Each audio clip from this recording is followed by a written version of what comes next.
ഗവർണർക്ക് നേരെ SFI പ്രവർത്തകർ കരിങ്കൊടി കാണിച്ചു. 50-ലധികം പ്രവർത്തകരാണ് കരിങ്കൊടി കാണിക്കാനെത്തിയത്. പ്രവർത്തകരെ വാഹനത്തിൽ നിന്നിറങ്ങി ഗവർണർ ശകാരിച്ചു. വാഹനത്തിൽ കയറാൻ കൂട്ടാക്കാതെ ഗവർണർ റോഡിൽ നിൽക്കുകയാണ്.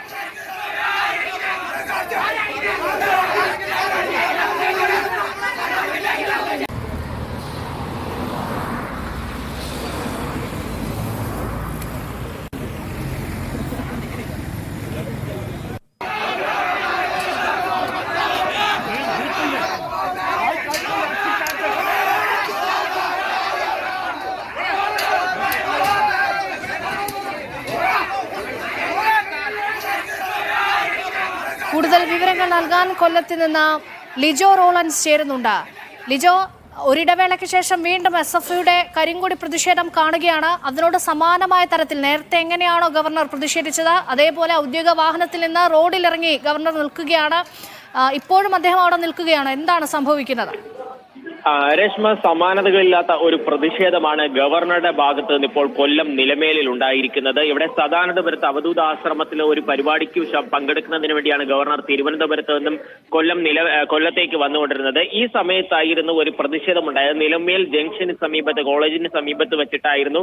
ഏകദേശം 65-ലധികം SFI പ്രവർത്തകർ അവിടെ ഉണ്ടായിരുന്നു എന്നാണ് നമുക്ക് മനസ്സിലാക്കാനായിട്ട് കഴിയുന്നത്. അവർ ഇങ്ങനെ ഗവർണറുടെ വാഹനം എത്തുന്ന സമയത്ത് പോലീസ് അവരെ, നമുക്ക് ആ ദൃശ്യങ്ങളിൽ കാണാം, പോലീസ് അവരെ അവിടെ നിന്ന് മാറ്റുന്നതിനോ തടയുന്നതിനുള്ള ഒരു ശ്രമം നടത്തിയതായി നമുക്ക് മനസ്സിലാക്കാൻ കഴിയുന്നില്ല.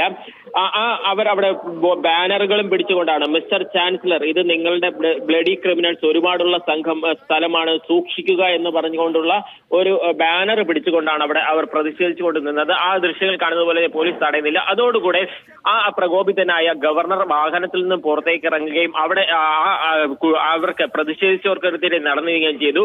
SP ഉൾപ്പെടെയുള്ളവർ സ്ഥലത്തുണ്ടായിരുന്നു. ഗവർണർ ആവശ്യപ്പെട്ട ഒരു പ്രധാന കാര്യം, ഇപ്പോൾ തന്നെ ഇവർക്കെതിരെ കേസ് രജിസ്റ്റർ ചെയ്ത് അറസ്റ്റ് ചെയ്യണമെന്നുള്ള ഒരു കാര്യമാണ് ആവശ്യപ്പെട്ടത്. പക്ഷേ ആ ഒരു നടപടിയിലേക്ക് കടന്നിട്ടില്ല. അതാണ് ഗവർണർ വ്യക്തമായി കാണുന്നുണ്ട്. ഗവർണർ പോലീസുകാരെ ശകാരിക്കുന്നുണ്ട്, വലിയ ആക്രോശങ്ങൾ ഉയർത്തുന്നുണ്ട്. അപ്പോൾ ഈ പോലീസ് ഇടപെടൽ കാര്യക്ഷമമായി ഉണ്ടായില്ല എന്നതുകൊണ്ടാണോ ഗവർണർ പോലീസിനെ വഴക്കു പറയുന്നത്?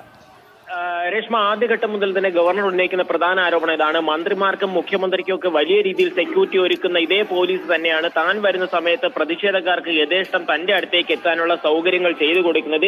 ഇത് ഒരു തരത്തിലും അംഗീകരിക്കാൻ കഴിയുന്ന ഒരു കാര്യമല്ല എന്ന് പറഞ്ഞുകൊണ്ടാണ് ഇത്തരത്തിൽ ഒരു പ്രതിഷേധം ഉണ്ടായിരിക്കുന്നത്. നിലവിൽ ഗവർണർ അതിന്റെ സമീപത്തായിട്ടുള്ള ഒരു ചായക്കടയിൽ നിന്നും ഒരു കസേര എടുത്ത് പുറത്തേക്കിട്ട് അവിടെ ഇരുന്ന് വെള്ളം കുടിച്ചുകൊണ്ടിരിക്കുകയാണ്.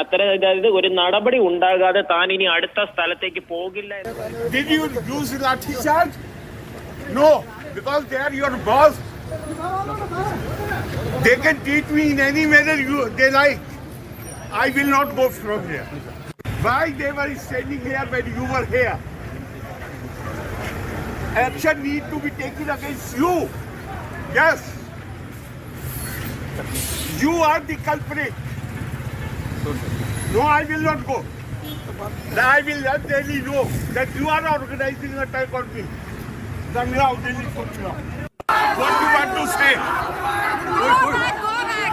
I won't go back. This is not your property. I want to go.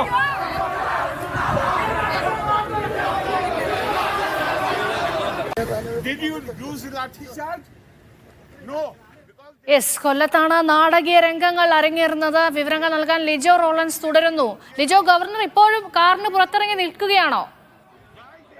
അത്തരത്തിൽ തന്നെയാണ് നമുക്ക് മനസ്സിലാക്കാനായിട്ട് കഴിയുന്നത്. ഞങ്ങളുള്ള സ്ഥലം എന്ന് പറഞ്ഞാൽ ഏകദേശം അവിടെ നിന്ന് 10-12 കിലോമീറ്റർ മാറിയാണ്. ഇവിടെ ഒരു പരിപാടിയുടെ സ്ഥലത്താണുള്ളത്. അപ്പോഴാണ് ഇത്തരത്തിലൊരു പ്രതിഷേധം നടന്നു എന്നറിയുന്നത്.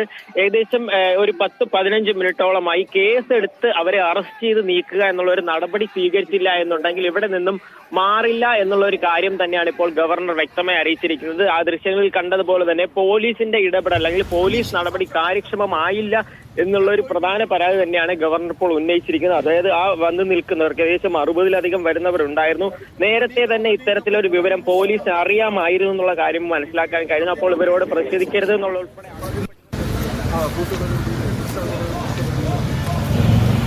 मोहन अमित शाह साहब से बात करो या कोई भी हो उनके यहाँ.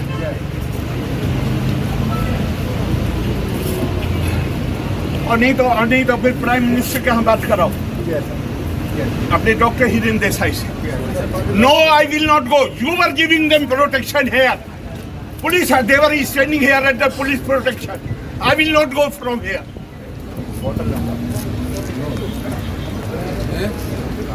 If the police itself is breaking the law, who will uphold the law? They were. Yes, Lijo Rollins വിവരങ്ങൾ നൽകാൻ തുടരുന്നുണ്ട്. ലിജോ, ഈ പ്രതിഷേധക്കാരെ പോലീസ് അവിടെ നിന്ന് നീക്കിയില്ലേ ഈ ഗവർണറുടെ ശകാരത്തിന് ശേഷവും? പോലീസ് കാര്യം ഭയങ്കര വലിയ രീതിയിലുള്ള ഒരു പോലീസ് സന്നാഹം അവിടെ ഉണ്ടായിരുന്നില്ല. അത് തന്നെയായിരുന്നു മറ്റൊരു പ്രശ്നമെന്ന് പറയുന്നത്. ഉള്ള പോലീസുകാരെ വെച്ച് അവിടെ ഏകദേശം 65-ലധികം പ്രവർത്തകർ ഉണ്ടായിരുന്നു എന്നാണ് മനസ്സിലാക്കാനായിട്ട് സാധിക്കുന്നത്. അവരെ അവിടെ നിന്ന് മാറ്റുന്നതിനുള്ള നടപടികളാണ് നിലവിൽ പോലീസിന്റെ ഭാഗത്തുണ്ടാകുന്നത്. പക്ഷെ അത് പറ്റില്ല. കേസ് എടുത്ത് അവരെ അറസ്റ്റ് ചെയ്യണം. കേസ് അവർക്കെതിരെ ഉടൻ തന്നെ രജിസ്റ്റർ ചെയ്യണം. തന്നെ തടഞ്ഞത് ഉൾപ്പെടെയുള്ള ശക്തമായ വകുപ്പുകൾ ചുമത്തി കേസ് എടുക്കണമെന്നുള്ള ആവശ്യം തന്നെയാണ് ശക്തമായി ഉന്നയിക്കുന്നത്. ഇതിനു മുൻപ് തിരുവനന്തപുരത്തായിരുന്നു ഇത്തരത്തിലൊരു പ്രതിഷേധം യൂണിവേഴ്സിറ്റിക്ക് മുന്നിൽ വെച്ച് ഉണ്ടായത്. അത്തരത്തിൽ ആ ദിവസം തന്നെ ഗവർണർ വാഹനത്തിൽ നിന്നും പുറത്തേക്ക് ഇറങ്ങിയ പോലീസുകാർ വലിയ രീതിയിൽ ശകാരിക്കുകയൊക്കെ ചെയ്യുന്ന ഒരു നടപടിയാണ് സ്വീകരിച്ചിരുന്നത്. അതിന് സമാനമായി അല്ലെങ്കിൽ അതിനേക്കാളും കുറച്ചുകൂടെ തീവ്രമായിക്കൊണ്ട് അന്നൊരു രാത്രി ദിവസമായിരുന്നു. പക്ഷെ ഇതിപ്പോൾ ഒരു പകൽ സമയത്താണ് ഇത്തരത്തിൽ ഒരു വലിയ രീതിയിലുള്ള പ്രതിഷേധവുമായി മുന്നോട്ട് പോയിക്കൊണ്ടിരിക്കുന്നത്. ഇപ്പോൾ അദ്ദേഹം അവിടെ സംസാരിക്കുന്നുണ്ട്. എന്താണ് അദ്ദേഹം പറയുന്നത് ലിജോ? അദ്ദേഹം ഇപ്പോഴും ആ ഒരു നടപടി തന്നെയാണ് ആവശ്യപ്പെടുന്നത്. അവരുടെ ഭാഗത്തു നിന്ന് അടിയന്തരമായിട്ടൊരു നടപടി ഉണ്ടാകണമെന്നുള്ള കാര്യം തന്നെയാണ് ഇപ്പോഴും ആവശ്യപ്പെട്ടുകൊണ്ടിരിക്കുന്നത്. അത്തരത്തിലുള്ള കാര്യങ്ങളുമായി തന്നെയാണ് മുന്നോട്ട് പോകുന്നത്. ലിജോ, കൂടുതൽ പോലീസ് ഉദ്യോഗസ്ഥർ സംഭവ സ്ഥലത്തേക്ക് എത്തിയോ? രേഷ്മ, പോലീസ് ഉദ്യോഗസ്ഥർ ഉൾപ്പെടെയുള്ളവർ സംഭവ സ്ഥലത്തേക്ക് നിലവിൽ എത്തിക്കൊണ്ടിരിക്കുകയാണ്. എനിക്ക് ആ സ്ഥലത്തേക്കൊന്ന് നീങ്ങാൻ വിവരങ്ങൾ എടുക്കുന്നതിനുള്ള ഒരു ക്രമീകരണം ഒരുക്കാനുള്ള ചെറിയൊരു സമയം കൂടെ തരണമെന്ന് അഭ്യർത്ഥിക്കുന്നു. ശരി, ലിജോ റോളൻസ് ആണ് വിവരങ്ങൾ നൽകിക്കൊണ്ടിരിക്കുന്നത്.